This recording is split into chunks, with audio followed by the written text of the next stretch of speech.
partir de agora, nós temos 5 minutos. Eu vou começar a ler o mini currículo. Antes, eu vou relembrar as regras gerais de participação no primeiro Congresso Brasileiro Online de Polícia Judiciária e Direito das Crianças e dos Adolescentes. As perguntas devem ser dirigidas ao moderador, que na parte da manhã serei eu, na parte da tarde será o Dr. Cleiton. Você também pode dirigir perguntas no chat que aparece aí na parte de baixo, diretamente ao palestrante, que pode ou não responder, não durante o evento, certamente, mas ele vai responder oportunamente ou em privado. A coordenação do evento, ela pode, desde que uma ou duas perguntas se assemelham, fazer um único texto de pergunta. Tá? Não haverá réplica nem tréplica, na verdade, é uma participação espontânea dentro do contexto do evento. Então, dito isso, eu considero aberto o primeiro Congresso Brasileiro Online de Polícia Judiciária e Direito das Crianças e Adolescentes. Vou chamar a minha colega, a doutora Andréa Cristiane Stanger. A doutora Stanger, vou ler agora brevemente o currículo da doutora Andréa. Ela é perita criminal da Polícia Federal em crimes cibernéticos. Ela é graduada em informática e administração. Ela é especialista em marketing, também tem formação na área de mercado como eu.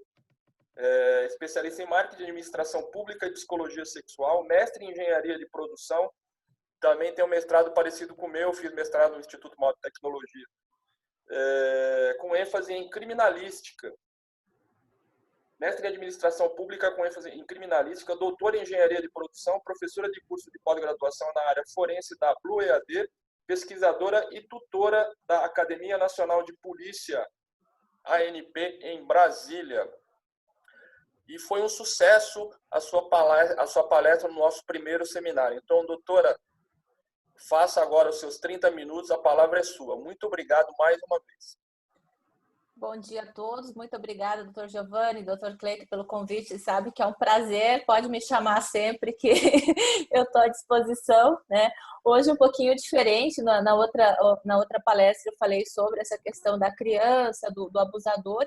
Hoje eu vou falar sobre as perícias de informática em crimes sexuais, né? Como o doutor Giovanni me apresentou, eu sou perita da Polícia Federal na área de crimes cibernéticos e eu atuo prioritariamente com crimes de abuso sexual infantil, né?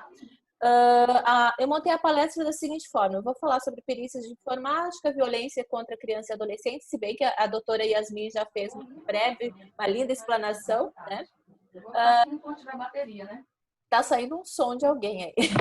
As etapas da perícia sobre local de crime de informática, alguns equipamentos e softwares que a gente tem à disposição na perícia e algumas dicas finais.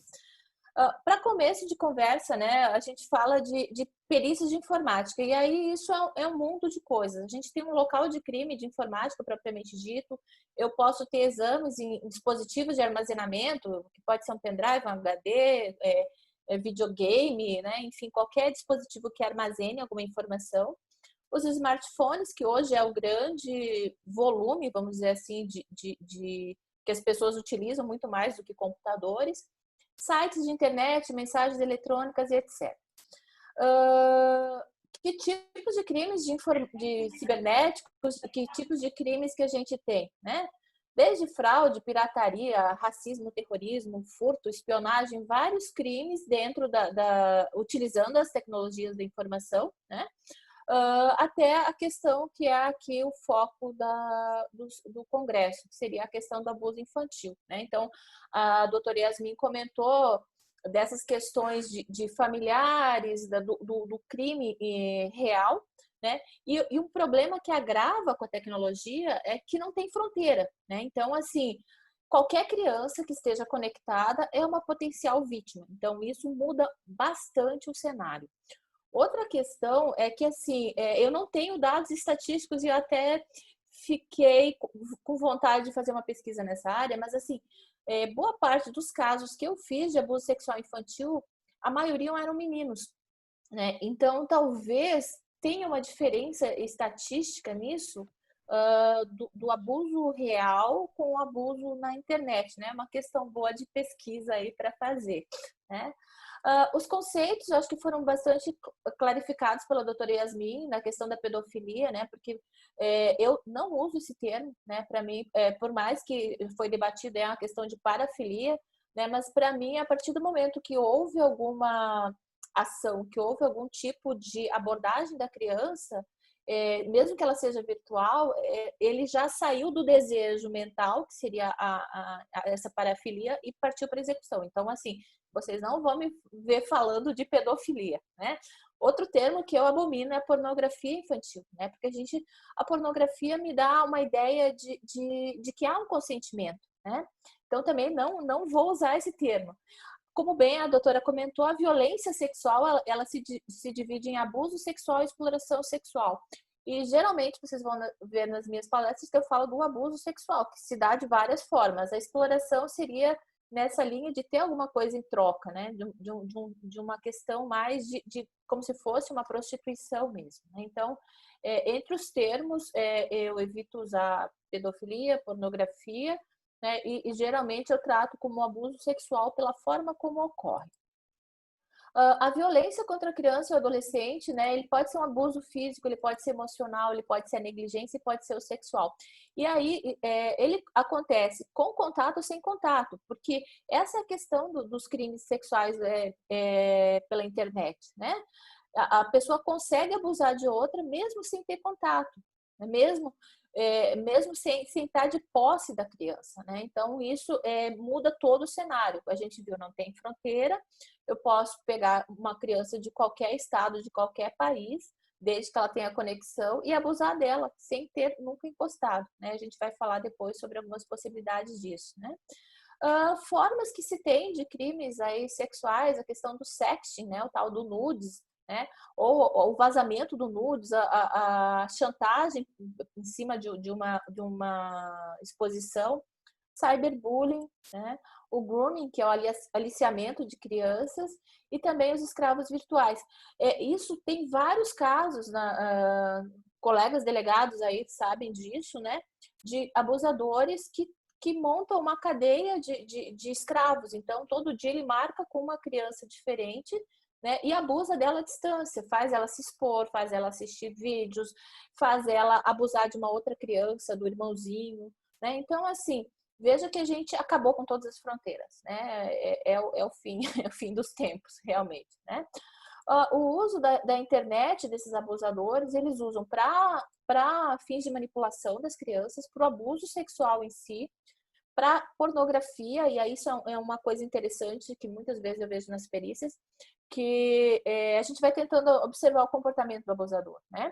E aí, muitas vezes, ele começa com pornografia adulta, aí me parece que aquilo já não excita mais, e isso era um estudo que eu queria ter feito também, não consegui, que ele migra para uma pornografia infantil, e muitas vezes, quando eu faço a perícia, além da pornografia, né, assim, imagens de nudez ou vídeos de nudez de crianças e adolescentes, começam a aparecer outras coisas, outras parafilias, né?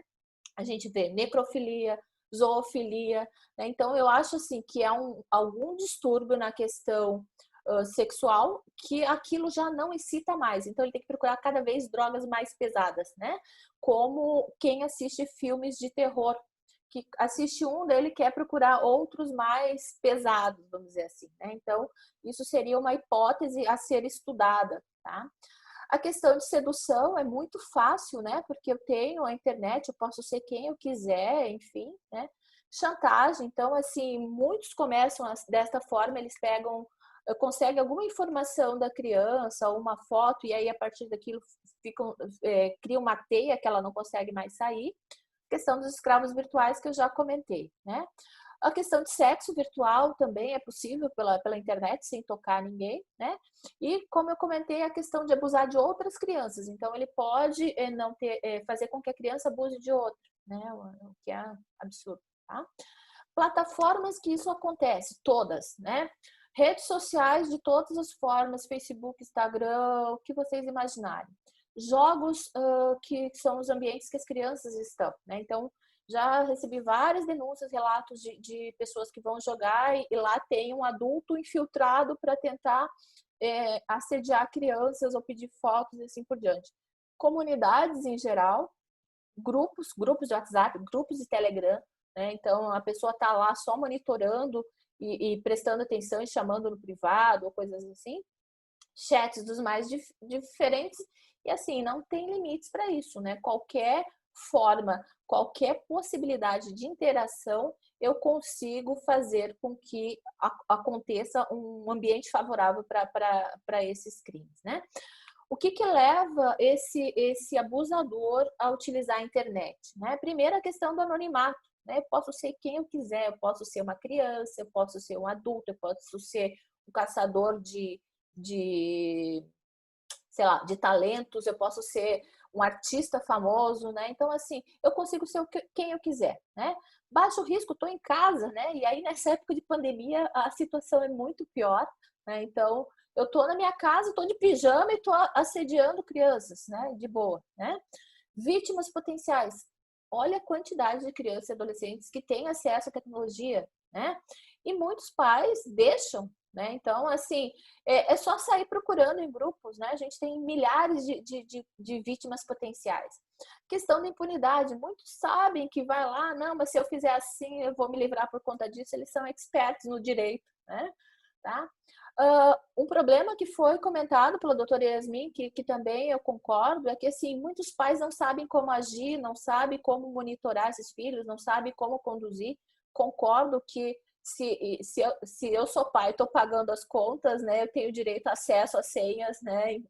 Em tudo, né? Mas, assim, muitos pais, eles não são familiarizados com a tecnologia. Isso é um problema sério, né? Porque as crianças enganam facilmente, né? Divulgação de dados pessoais, os próprios pais divulgam fotos da criança, né? Eu vi um estudo que acho que menos de 3 anos de idade a criança já tinha publicado mais de 1.500 fotos, né? Quem publicou essas fotos? Foram os pais os responsáveis. Então, assim, fora informações de onde estuda, colégio, né? É muito fácil você pesquisar e investigar uma pessoa pela internet. Em pouco tempo você consegue muitas informações preciosas. Mas indo para a perícia, né? A gente tem basicamente essas 4 etapas. Eu tenho uma etapa de coleta, tenho de exame, de análise dos resultados obtidos. Essa coleta, eu vou ter os meus vestígios. Ele pode ser na casa de alguém, ele pode ser do e-mail, ele pode ser da internet, enfim, né? Nesse exame, eu vou extrair os dados, né? Eu vou falar sobre duplicação pericial, né? Então, a gente tira esses dados e aí eu vou fazer as análises. Vou responder os quesitos, vou ver o que estão querendo saber daquele caso. E o meu resultado obtido, eu vou ter as evidências. Que essas evidências, no caso da perícia, vão se resumir num laudo, onde vai ter essas respostas, né? Nessa etapa de coleta, quando que ela acontece? Ela pode ser numa operação policial, né, como a gente tem, um local de crime qualquer, pode ser uma empresa, uma casa, né, na internet. Entrega de dispositivos, eu já fiz vários casos que os próprios pais iam lá na Polícia Federal entregar o computador, o celular, porque achavam que o filho estava sendo assediado, né? Registros, logs aí que a gente tem de conexões, etc e tal. Mídias, das mais variadas possíveis. A questão da observação, né, de comportamentos suspeitos, tá? E também um ponto importante a respeito dessa coleta, principalmente na questão de operações policiais, é a questão da triagem, né? O que acontece? Hoje a gente chega na casa de alguém, tem, vamos dizer assim, trocentos dispositivos, né? E aí, o que eu vou fazer? Que dispositivos desses são importantes para a perícia? Então, geralmente a gente leva softwares para verificar. Eu já fui numa casa que o rapaz era técnico de informática. E ele tinha tido uma lan house. Imagine, tinha 3 quartos lotados de equipamentos velhos, né? Então, assim, você tem que fazer uma triagem, porque se você levar isso para a perícia, você matou a perícia, né? Então, a importância de você identificar o que acontece. Teve uma operação que eu participei no Distrito Federal, um dos colegas, na casa que ele foi, tinha 450 HDs. Com material de abuso sexual infantil. Desses 450, 150 tinham material, né? Então, assim, não é só chegar num local e levar tudo para a perícia. Aí eu mato, né, o processo, né? Acabo com o trabalho de todo mundo. Como eu sei que aqui boa parte é policial, a importância dessa triagem, né? O local de crime de informática, ele pode ser o local da instalação, que pode ser o computador da vítima, pode ser do autor, equipamentos meio por onde trafegou essa informação, locais de armazenamento, aqui todas as mídias possíveis, né? E, sei lá, qualquer coisa, e as mídias, né? Isso pode ser alguma coisa física ou pode ser virtual. Então, a gente também tem uma possibilidade de trabalho muito grande aí. Na coleta de evidências nesse local de crime, nessa operação, é importante para a perícia, inclusive, ter o croquis, ter uma fotografia para ver como que é o ambiente. Isso traz muitas informações úteis, né? A coleta de evidências, a identificação de equipamentos de forma correta, né? Porque o que acontece? Isso é uma preocupação lá na hora da busca e apreensão. De quem que é aquele computador? Quantas pessoas tem na casa? Quem que usava aquele computador? Né? Aquilo era compartilhado porque isso é importante tanto para a investigação como para a perícia depois para a realização dos exames. Né? Questão da embalagem, né? De forma adequada, a gente tem muitos equipamentos sensíveis. Já aconteceu de pegar casos que veio vários HDs dentro de um saco, né? Então, assim, o cuidado com plástico bolha para não danificar, porque isso pode prejudicar o objeto da perícia, né? E a etiquetar também, né? Já aconteceu, assim, lá nos primórdios, que o pessoal pegou um bolo de CD e passou uma fita adesiva. E aí, quando eu fui tirar, saiu o pedaço, né, da mídia. Então, possibilitou de fazer a perícia. Então, os cuidados que tem que ter nessa coleta de evidências. Por que isso? Porque a gente tem que garantir a integridade e a cadeia de custódia, né? Isso é a preocupação principal que a gente tem, né? Todos aqui da polícia têm isso. Que vai do acondicionamento, vai do transporte, vai da guarda, onde vai ficar armazenado isso, até encaminhar para a perícia. Então, assim, do material que foi apreendido lá no local de crime, lá na residência, onde quer que seja, até a chegada da perícia e depois também, né? A gente tem que ter essa preocupação com a cadeia de custódia para não ser questionado, porque vai tentar, de alguma forma, invalidar a prova, né? E a gente não pode permitir isso, né? O que entra nessa busca e apreensão? Smartphones, equipamentos em rede, pendrive, notebooks, mídias, computador, senhas, né? Muitas vezes tem alguma senha anotada, um papelzinho. Se for coletar a impressora, não sei, em algum caso, é importante imprimir uma folha teste da impressora, né? Porque você vai ter elementos daquele dia da apreensão, então que pode ser que quando for fazer a perícia, a tinta já secou, alguma coisa assim, né? Então, assim, não só a mídia em si, mas assim, outros componentes, né? Algum diário, algum brinquedo, né? Eu fiz até algumas apresentações aí de dispositivos não tão comuns que podem ocultar, principalmente quando a gente fala de abuso sexual infantil, o que acontece? Não vai estar tão de fácil acesso, não vai estar tão explícito assim as mídias que têm os vídeos, né? Então, a gente tem que pensar numa ocultação de evidências, né? Vai ter um fundo falso, vai ter uma gaveta, vai estar... Eu já fui em local de apreensão que tinha pendrive dentro de uma mala, né? Sim, eu estava dentro de um guarda-roupa, a mala lá em cima, e num cantinho tinha um pendrive que estava com criptografia ainda, né? Então, assim, você já vai esperando que ali tem coisa, né? A respeito da busca e apreensão, né? Um momentinho piada, mas assim, a gente tem que tomar cuidado com a ocultação de evidências, né? O delegado Estênio, que é do nosso grupo de pesquisa da academia, inclusive, ele já foi em casos que o suspeito engoliu o pendrive, né? Ou jogou pela janela, né? Então, assim, tem que pensar em situações... Já teve casos que tinha HD enterrado dentro de um vaso, né? Ou jogado dentro de uma caixa d'água. Então, assim, a gente tem que pensar na lógica desse abusador, que ele não vai deixar isso tão fácil. Quer dizer, ele vai ter acesso fácil, mas assim, não vai estar fácil para outras pessoas, né? Tá. Aqui alguns exemplos de vestígios, né? Que você possivelmente não levaria, não prestaria atenção no local, né? Então, a gente tem aí joias, bijuterias, que são dispositivos de armazenamento, né? Então, eu posso ter relógio, posso ter brinco, anel, colar, pulseira, que são dispositivos que podem estar ali com o suspeito e que contém material, né? Vários pendrives engraçadinhos, né? A gente tem aí, passa por marca-texto, rolha, brinquedinhos, né? Então, pulseiras, né? Novamente, pode ser locais onde nós temos o armazenamento de imagens e vídeos, né? 15 minutos finais, doutora. Ok. Aqui a questão do acondicionamento e lacre, né? Que a gente tem que ter esses cuidados todos nesse transporte.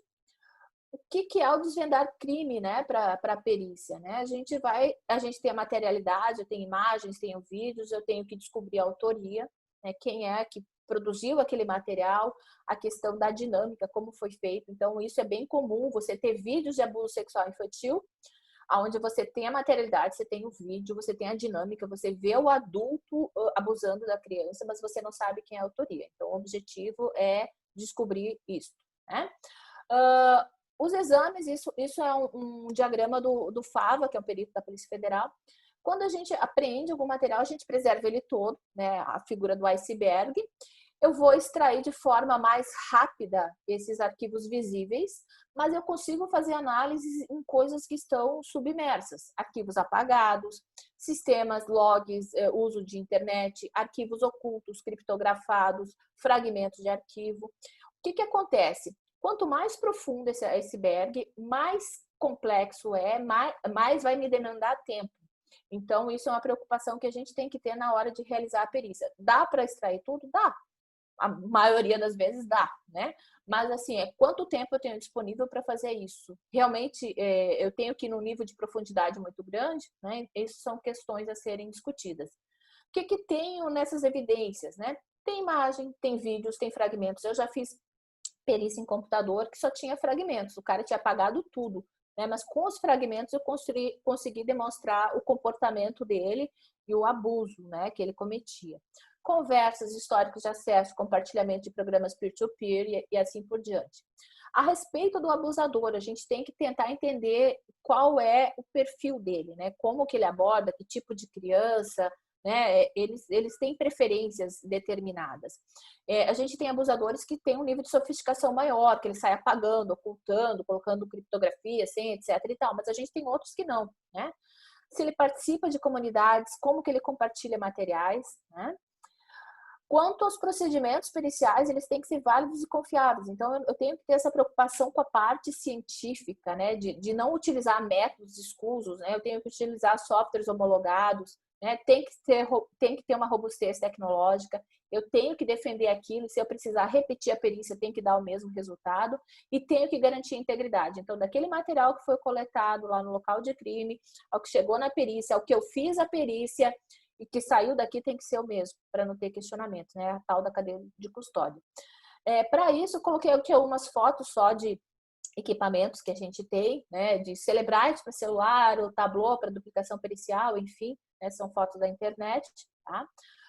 O que a gente faz de análises, né? Nomes de arquivos. Então, tem alguns nomes que já são conhecidos, né? Tem algumas siglas utilizadas nesse universo de abuso sexual infantil.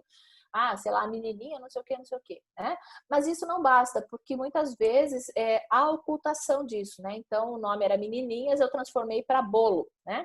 E o resto são cálculos algorítmicos que a gente utiliza para garantir para identificar ou unificar uma determinada mídia. Então, quando a gente faz a duplicação pericial, cada arquivo ele tem um cálculo desse hash, a mídia toda tem outro cálculo. E o que acontece?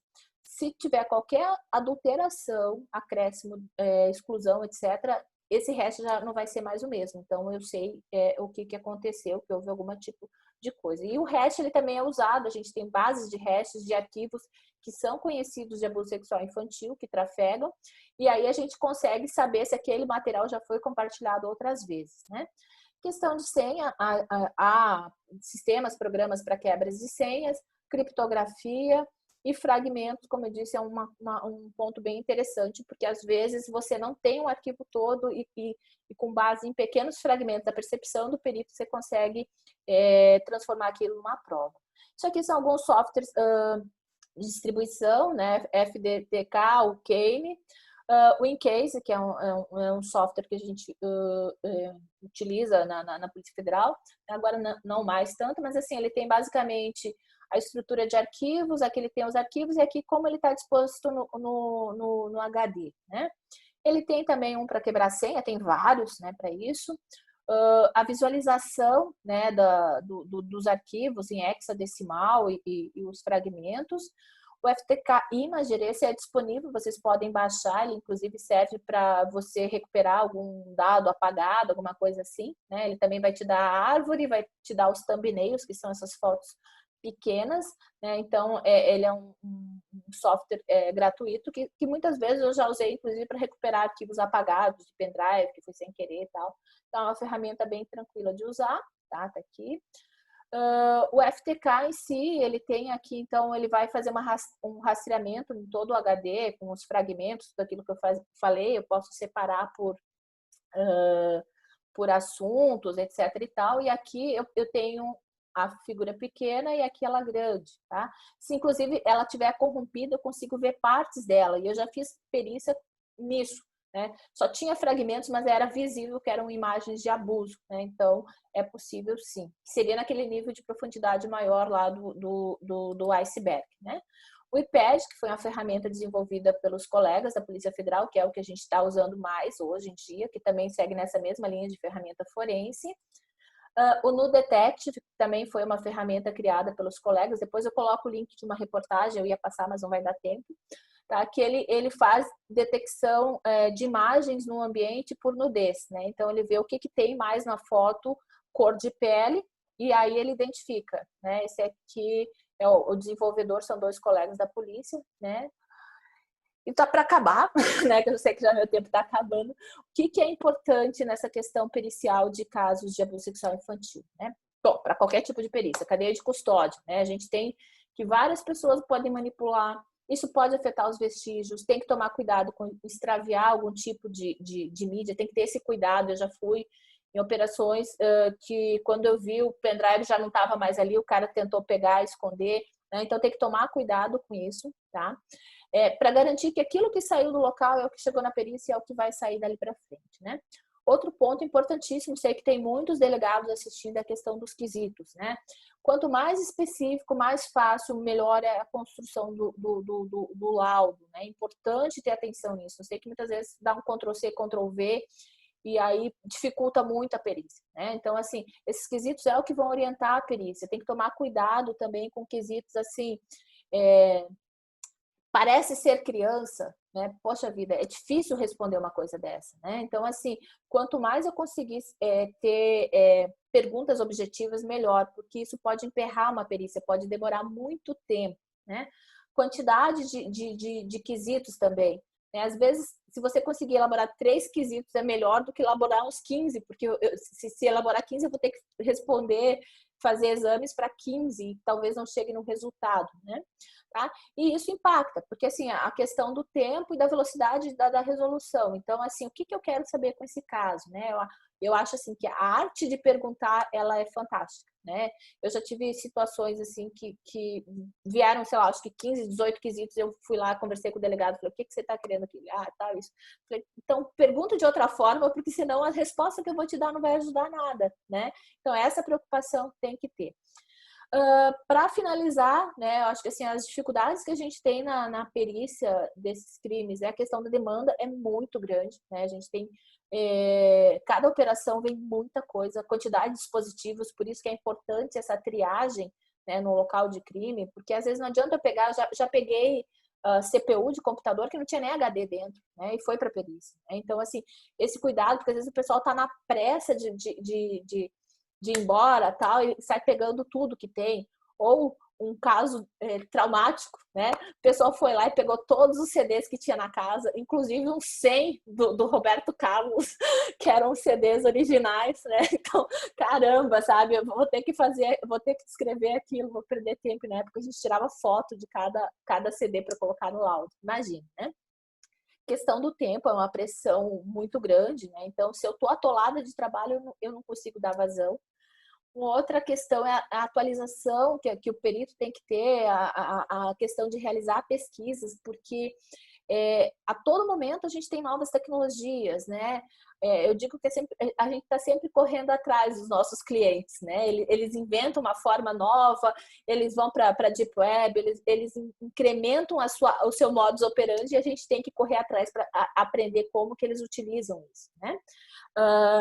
E um outro problema bastante difícil para a perícia é a quantidade de imagens e vídeos a que a gente está exposto, né? Porque a gente tem que assistir aquilo.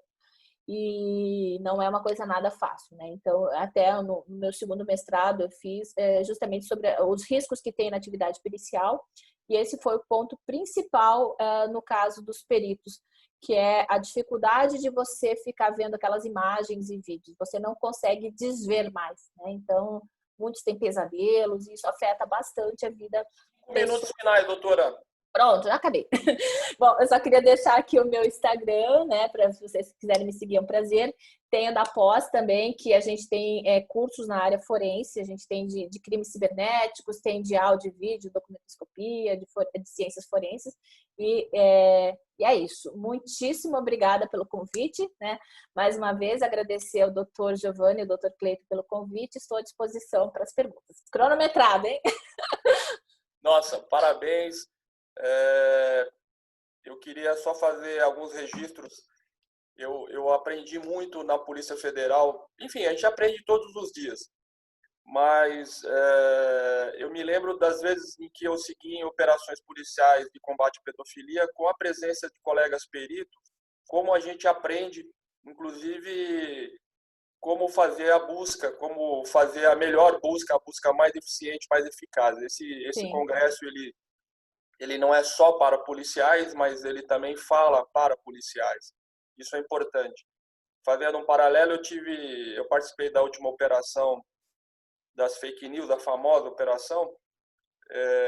Nós achamos vários pendrives, aí eu falei, vamos abrir alguns pendrives aqui, vamos abrir todos, né? Dos 8, só um tinha alguma coisa que valia a pena, imagino, né? Nem sabia o teor da investigação, mas eram fotos, os 7 eram fotos e músicas, como a gente, em geral, acha, como a senhora bem falou. Eu queria registrar aqui a participação da Marcinelli Bentes, lá de Almerim, do Pará, às margens do Rio Jari, divisa com Suriname. Olha só que coisa bacana a presença das pessoas aqui. Então vamos às perguntas. Já que a senhora finalizou aí falando de quesitos, qual é o quesito que o delegado não pode esquecer de pedir em uma perícia de informática em crimes de abuso sexual? Caramba!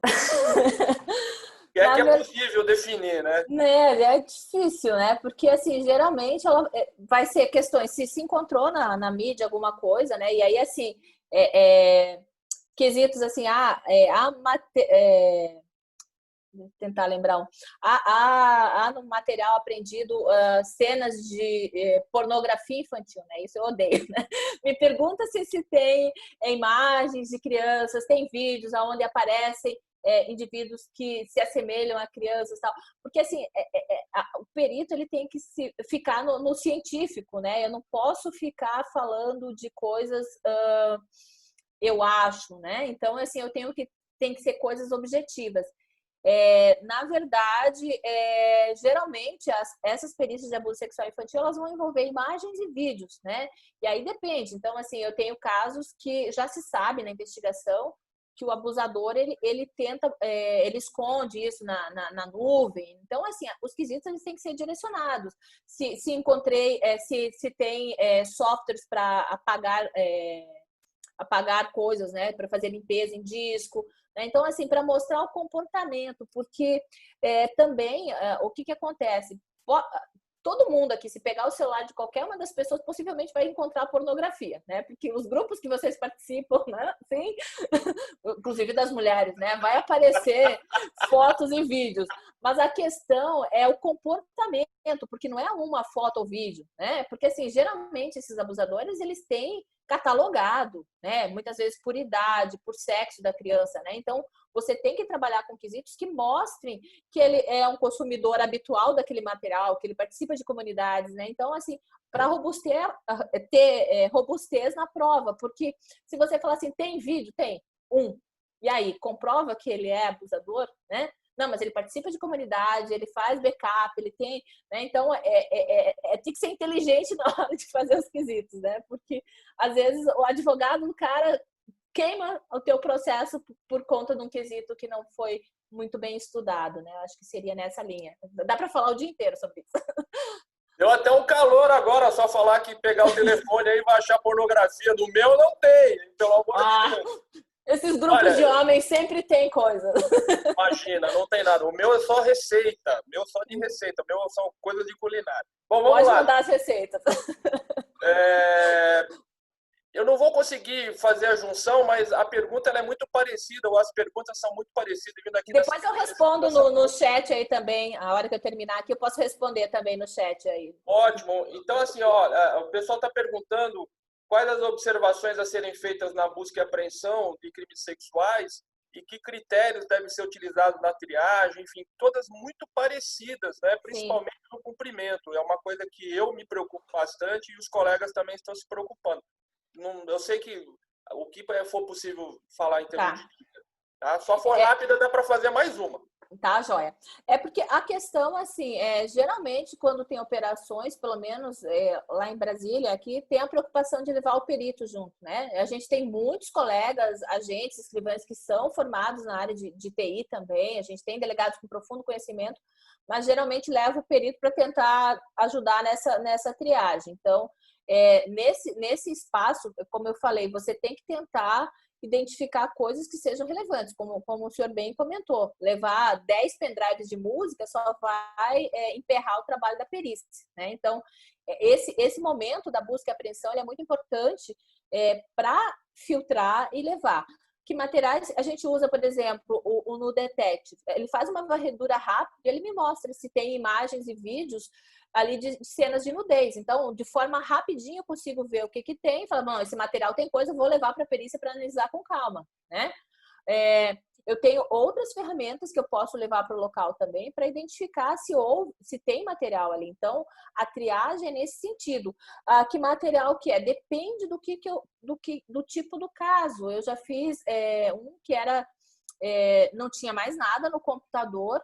E o que aconteceu? A pessoa tinha compartilhado senha do Wi-Fi. Então, assim, possivelmente nem era naquela casa, era na casa de um vizinho, né? Então, assim, a situação é complexa porque a gente tem que tentar analisar tudo. E aí, assim, até eu montei meu projeto de pós-doc, que era justamente ter um instrumento de coleta de observação nesse momento da apreensão, né? Porque a gente tem vários relatos que, geralmente, esse abusador, ele mora sozinho, ou ele é solteiro, a sala dele de computador é afastada da casa, né? Então, assim, são elementos que a gente precisa ainda entender como funciona, né? Tem muitos casos de pessoas casadas que utilizam, mas daí usam de madrugada. Então, tem uma parte de psicologia, por isso que eu estou estudando psicologia também, né? E a parte da tecnologia, que é essa filtragem que a gente precisa fazer no local. Olha, dá para fazer mais uma aqui da Aline Moreira. Ela está perguntando se seria uma quebra de cadeia de custódia fazer uma análise prévia desses dispositivos antes da apreensão. A senhora vai responder e depois eu vou também falar alguma coisa. Não, na verdade, esses softwares que a gente utiliza, eles não alteram nada, né? A gente tem bloqueador de escrita, na verdade, você só faz uma varredura e identifica. Então, você não manipula nada daquilo. E você tem encontrando alguma coisa, é como se você desse uma olhada, né? Vamos fazer um exemplo. Eu cheguei aqui, tá o computador ligado, tem uma imagem aparente, né? E aí eu vou levar. Dessa mesma forma, eu não digitei nada, eu não fiz nenhum tipo de alteração. Fora que você sempre vai com testemunhas. Então, assim, tá ali verificando o meu trabalho, né? A gente geralmente mostra, olha, foi encontrado material, esse equipamento vai ser levado para a perícia. E aí depois você segue todos os ritos, né? Com cálculos de hash, de integridade, assim por diante, para não haver questionamentos, né, da cadeia de custódia. Doutor Giovanni, pode complementar. Não, eu ia complementar que eu acho que assim, a gente tem com incentivo da nossa diretoria para maximizar e otimizar as buscas e ter realmente a eficácia no nosso trabalho, em que, se for possível, se não for uma área de risco, em que a gente consiga ter permanecer por mais tempo no local de busca, a gente consegue ter um trabalho mais eficiente, mais eficaz. Mas o tempo não me permite discorrer e eu também não sou palestrante. Então, eu só posso agradecer. A senhora deve ter visto aí a quantidade absurda de parabéns e reconhecimento à qualidade do seu trabalho, da nossa palestra. É um prazer ter a senhora como colega. Muito obrigado pela sua participação e